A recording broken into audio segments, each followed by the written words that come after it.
Far Cry 3 Blood Dragon is part throwback and part satire. The story is presented like if a Sega Mega Drive game had voice acting. The land is awash in neon, the tutorial is purposefully annoying, and the game is all about cyber commando manly men doing cyber commando manly things. When Blood Dragon is wasting the player's time, it knows it's wasting the player's time.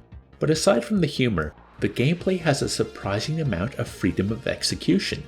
It's quite enjoyable to play because of how easy it is to drop enemies as long as we're taking them down from the shadows or chaining kills together.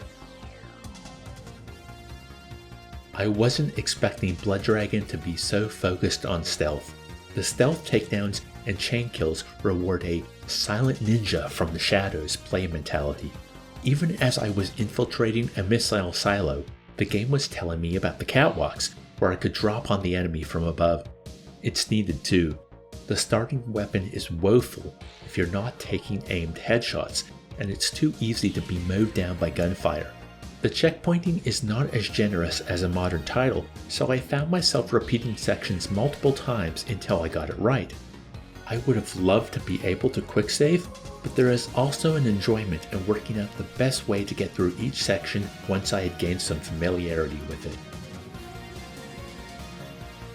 Unfortunately, having to replay sections also meant having to listen to the witty banter, I put in quotation marks, over and over again.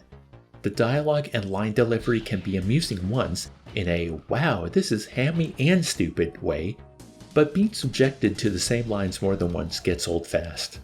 The sound design in general didn't leave much of an impression. A friend asked me what I thought about the opening helicopter sequence, and I had completely forgotten that a rock song played during it to add to the machismo factor. Maybe after Saints Row 4, the use of licensed music to create a nostalgic mood just doesn't hit as strongly for me as it does for others.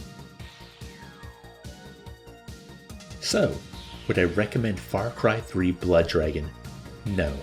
It's an enjoyable enough experience, and if you love the whole 80s 90s nostalgic throwback vibe, I bet you'll have a fun time.